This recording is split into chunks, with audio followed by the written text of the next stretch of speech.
you chose this woman to marry, even though your daughter hasn't even met her, does this woman even have knowledge of the fact that you have another daughter? Like, he's just as trifling. He's just as trifling.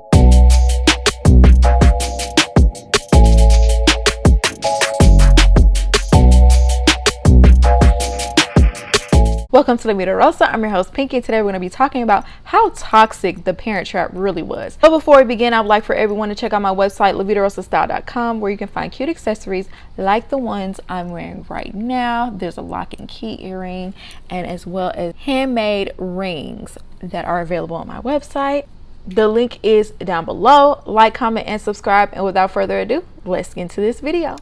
Okay, y'all, so I randomly decided to do this video about the Parent Trap because I was watching it on Disney Plus. I'm like, they're really trying to present this in a very cute and lighthearted way when really it's demented, trifling, selfish what these parents decided to do to these children. Okay, and we're going to talk about it as such.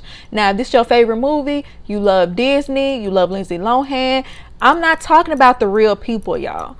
I'm talking about the characters. Yes, I will be talking about the characters as if they are real people. And yes, I am going to be going in on some of your favorite characters. So if you can't handle that, hit the red X and exit out. It ain't gonna hurt my feelings, I promise. So before I get into the negative of the movie, I do want to say rest in peace to Natasha Richardson. She did pass away a while ago, but I really enjoyed her in this movie despite the premise. I'm also rewatching this movie as an adult. It made me remember I had a huge crush on Dennis Quaid at one point, I think because of this movie.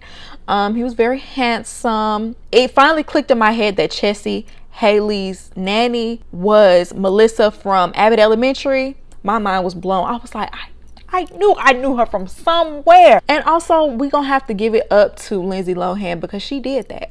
She literally played two different roles. One of them had an accent. I thought she did excellent, especially to only be 11. Like, she really did carry this movie on her back, for real. And also, this was before a lot of like CGI technology that we have today. It was kind of funny to see Lindsay in one spot and see her like stunt double and like try to see the back of their head and like, you know, oh, that's not her. And I don't know, even as an adult, that was kind of fun for me to watch and point out. So like I said, this movie is not your sweet Candyland beautiful storyline type of movie, in my opinion. They did present the new girlfriend as the villain, and we're gonna get more into her later. She was trash and trifling, well, I will give you that. But there was the show villain, and then there were the real villains, and the real villains are the parents, if you ask me, because it is so trifling of y'all. Just because y'all randomly met on a ship and y'all relationship got real toxic, the mama was throwing hair dryers at the daddy, leaving and expecting him to chase her, and then turn around and you were too weak to reach back out to him knowing you still loved him. He was too weak to reach out to you even though he still cared about you, and he was obsessing over this wine y'all had at y'all wedding for all these years. So we're supposed to find that endearing whenever they circle the block and find each other again, when y'all have literally separated these children for 11 years. They didn't even know they had a sibling, let alone a twin. And we supposed to think that's cute when y'all get back together? I think not. But at the end of the day, to me, it makes y'all deadbeats because you're not the least bit concerned about the well-being of your child that's not in your possession. You're gonna choose to be estranged from that child. You don't want to develop a relationship with them at all. Y'all were never gonna tell the child that they had a sister overseas. And then on top of all the secrecy, y'all can't even be bothered to coordinate with each other so that they don't randomly bump into each other. Why is the mama sending Annie over to America to camp? So let me start at the beginning of the movie. The girls end up bumping into each other randomly at a summer camp. What are the odds? Okay, we're going to suspend disbelief on that, okay? That they just so happen to be at the same summer camp. This is 11 years and 9 months. So, okay, this is my thing. So you're telling me y'all couldn't even stay together a year and mess around and got pregnant? Y'all would have did better with just letting one or the other parent just take both of them. Y'all separated the children. The girls meet at summer camp. That's where we see the infamous handshake between her and her butler.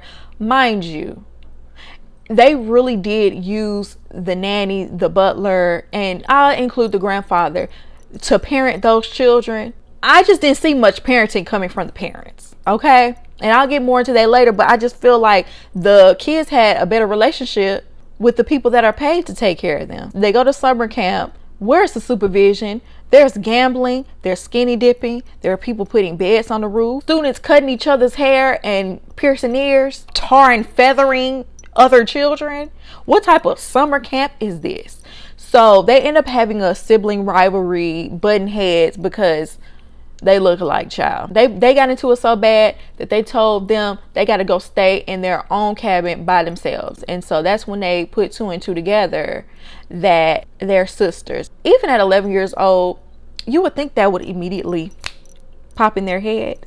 You don't have your mother. You don't have your father. You each have half of a picture. You put it together. First of all, why do y'all still have that picture? If y'all left each other and wanted to be done for good, why do y'all still have half of a picture of each other? We find out both of the parents got money.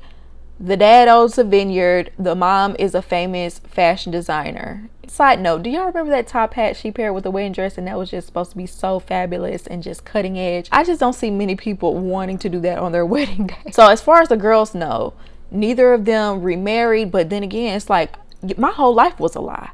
You didn't even tell me I had a sibling, so you said you never remarried. How am I supposed to know if that's true or not? And that's my other thing. I know this is a Disney movie, but at some point there should have been some sort of resentment towards these people for doing that to them. Like there should have at least been a scene where somebody slams the door and says, I hate you, mom, I hate you, dad. Like something. Haley for sure would have been going off on somebody. Basically, you robbed us of having a relationship not only with my sister but my parents, because y'all didn't want to be in each other's face. Y'all got all this money. Y'all can afford to send them over here for 6 months in America and over there for 6 months in England. I get one and you get one? Crazy. Trifling.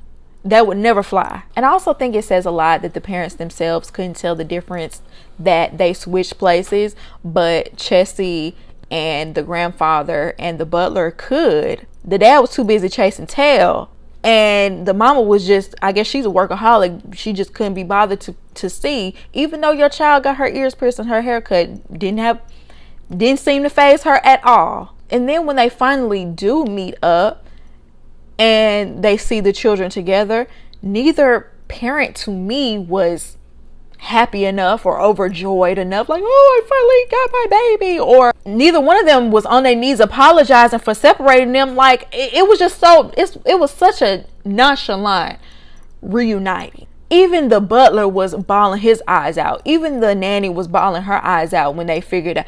But the parents, they were just like, oh well, y'all found each other, whoa, ooh. They was more flabbergasted with seeing one another. He literally fell into a pool being mesmerized seeing her across the room. Were they trying to portray these people as good parents or decent people? Because at every turn I'm just like, y'all just did not care. Y'all didn't give not one care about these children and how they would feel. Not to mention the mama got drunk on the plane ride there because she was so nervous about meeting the dad, instead of prioritizing spending time with this child that you just come in contact with after 11 years, after pushing her out. And I'm sorry, yes, how do you carry this child for 9 months and separate her from her twin and be a-okay with that?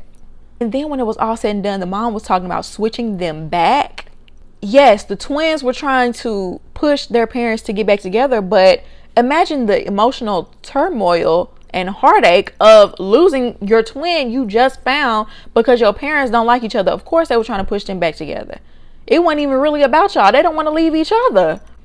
And then y'all literally was about to split them up again. And then the daddy tried to swoop in and play knight in shining armor. And well, I had to chase after you this time. This is not a heartwarming love story. I'm so sorry. I did not get that from this story. I was sitting up here seething the entire time I'm watching as an adult. You know what I'm saying? When you're a child, you're not thinking about things like this. But as an adult, I'm like, how dare you? Like, y'all really trying to gaslight me into thinking this is cute? And then let's get to the girlfriend. Like I said, they made her the movie villain, but to me the real villains were the parents. But the daddy got engaged to her in 2 months and then wanted to get married in 2 weeks after that. It was so typical of him to find someone much younger. Obviously, you're rich, she wants your money, you want her beauty, youth, and I'm sure naivete. That's why men tend to date young, beautiful women, because they easier to mold and control. And you chose this woman to marry even though your daughter hasn't even met her. Does this woman even have knowledge of the fact that you have another daughter?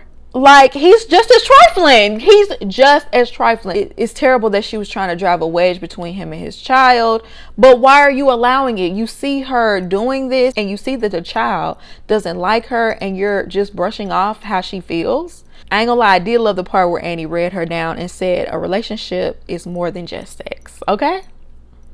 Yeah, you have that over him, but a relationship is more than just. And I was like, where did she get, you 11? Where'd she get that from? But she was right. Eventually, you know, after many practical jokes that the girls played on her, she gave an ultimatum and told him it's either them or me. He chose them, to my surprise. I mean, just based off of all of the other decisions he made in the movie. But I think it's because he really wanted to be with the mom at the end of the day. That's what I had to say about this movie.